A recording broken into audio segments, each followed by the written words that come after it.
Le Grand Matin Sud Radio, 7h, 8h30, Patrick Roger. Il est 8h13, Lévy sans interdit. Bonjour Elisabeth Lévy. Bonjour Patrick, bonjour à tous. Et vous revenez sur la disparition de Bernard Pivot. Eh oui, à peine mort, déjà béatifié, donc je vais essayer de ne pas participer à l'ensevelissement de Bernard Pivot sous les compliments, lieux communs et métaphores douteuses, comme point final ou fermez les guillemets, qui rivalisent à la une de nos journaux.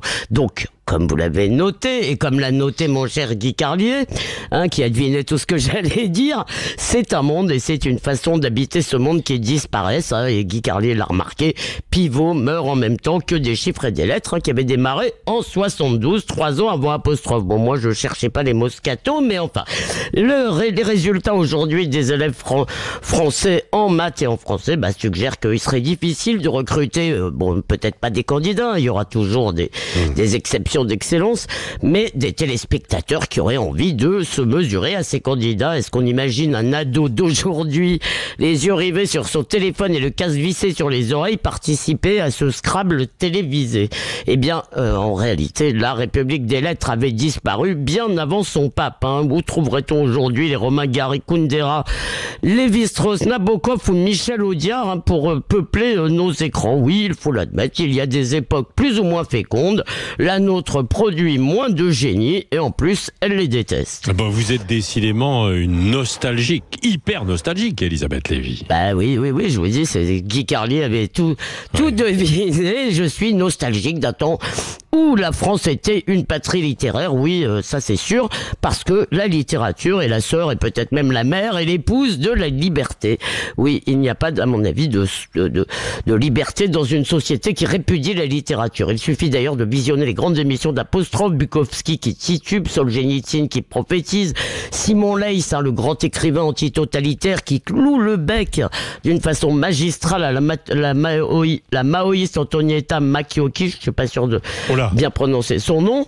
On pouvait aussi parler de choses et de livres scandaleux justement sans que les gens s'étranglent d'indignation. J'ai revu Jean-Jacques Pauvert, un grand éditeur, grand homme de gauche, expliquer pourquoi il publiait les mémoires d'un fasciste et les décombres de l'écrivain collaborationniste Rebatté. On a évoqué déjà Maznev qui parlait de son amour pour les jeunes filles. Eh bien, quoi qu'on en pense, moi je préférerais toujours comprendre et donc laisser les gens s'expliquer. Aujourd'hui, c'est Denise Bombardier, celle qui avait résisté à Maznev, qui est une héroïne. Bon, très bien, les émissions littéraires sont un concours de beauté morale. D'ailleurs, soyons honnêtes, ça avait un peu commencé sous Bernard Pivot. Il n'aurait jamais duré autant s'il ne s'était pas largement soumis au littérairement correct.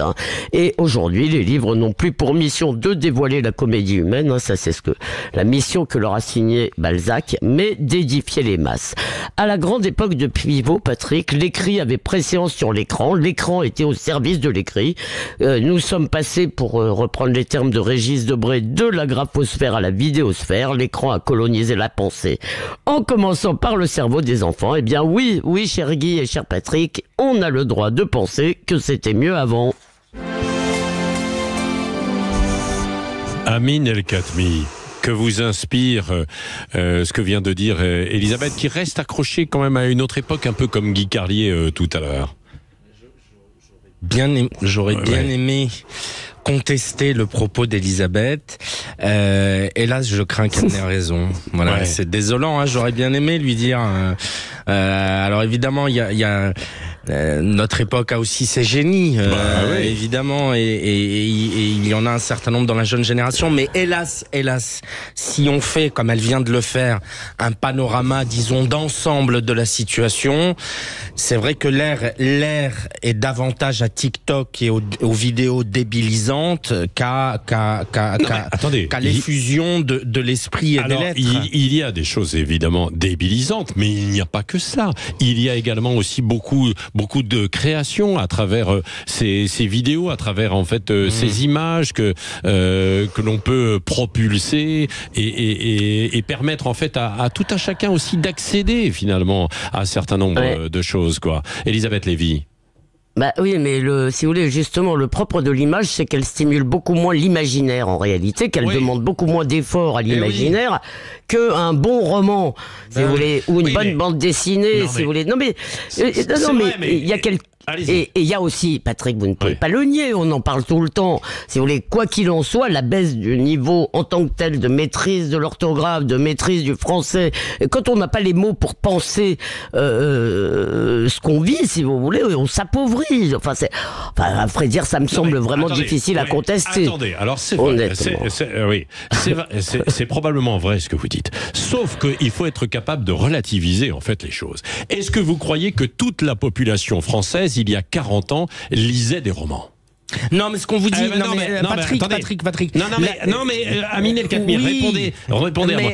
À votre avis, quel est le pourcentage de la population française qui lisait intégralement un roman il y a 40 ans, 50 ans? Mais évidemment que... Est-ce que vous croyez que ce pourcentage était très élevé? Je pense que le niveau s'est effondré. Oui, j'ai pas de pourcentage là. Moi, je vais répondre. Je pense que globalement, entre une époque, il y a 30 ou 40 ans, où il n'y avait pas d'écran, et où effectivement, on lisait plus, et l'époque d'aujourd'hui. Mais qui lisait plus? Et je parle de jeunes générations, et notamment des générations, des 18-35 ans, où on a les réseaux sociaux, où on a TikTok. Je pense que globalement, le niveau s'est effondré. Une fois, ceci dit, évidemment qu'il y a aujourd'hui des génies.